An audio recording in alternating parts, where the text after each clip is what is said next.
What's up, guys? Welcome, Crypto Fud. Let's jump right into this.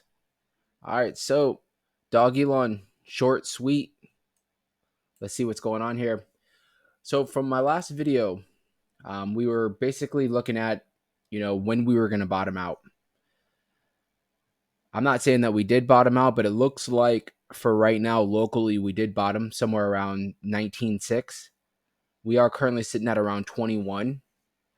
Couple things I wanted to point out. Like I said, video is going to be very short. If you guys haven't already, I usually say it at the end, but I'm just going to say it now because I looked at the statistics and like 50% of the people that are watching videos aren't subscribed.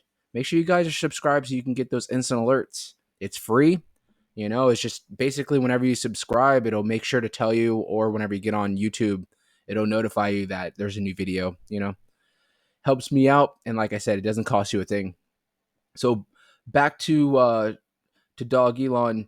Basically, we did bottom locally at the 19.6.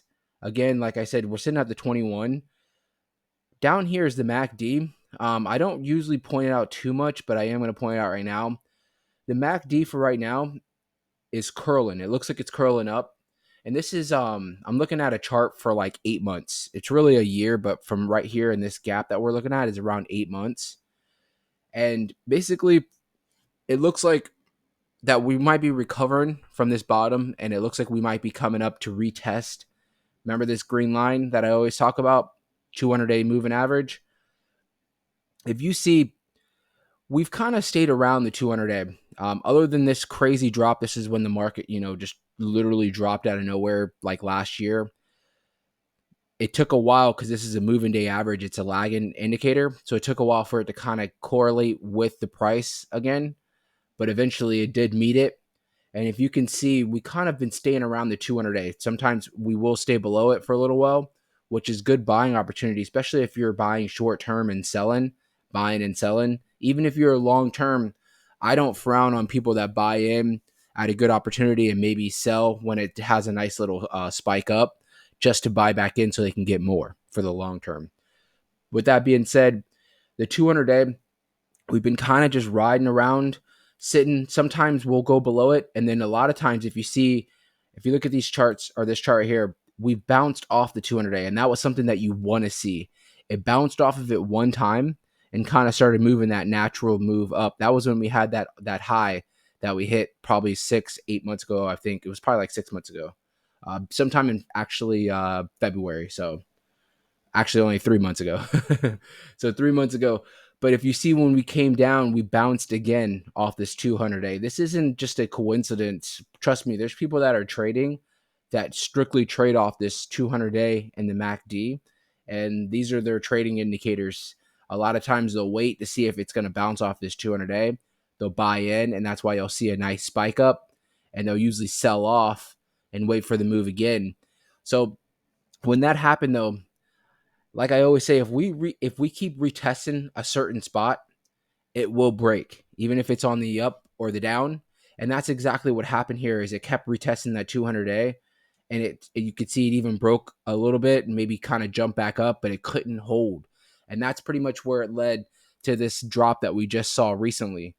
Now, what I think's happening is the market right now. I think, if everything stays the way it is right now, which nothing usually does, they did come up with a resolution with the debt ceiling and all that stuff, with the government. And as much as we don't really want to, even pay attention to that stuff, it does pay a toll on all the markets, especially crypto. So what I'm saying is it might not exactly pay a toll on Dogelon, but it does on Bitcoin. And Bitcoin dictates the crypto market, and you know how it all goes. Everything else kind of follows in suit.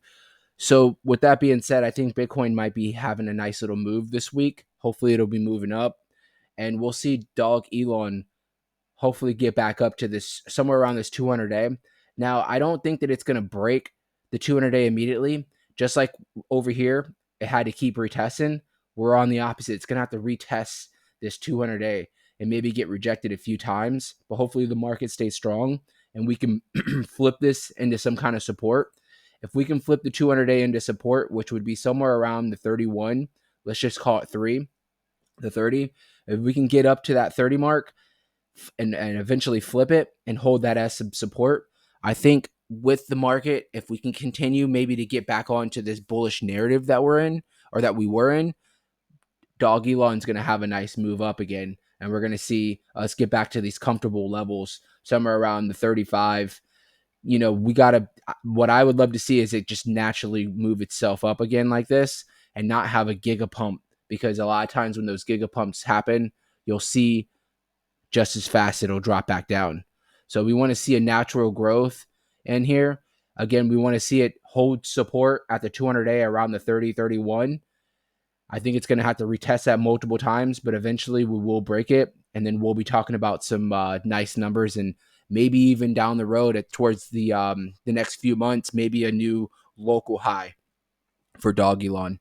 Other than that, like I said earlier, make sure you guys have subscribed to the channel so you guys can get instant alerts. I thank you guys so much.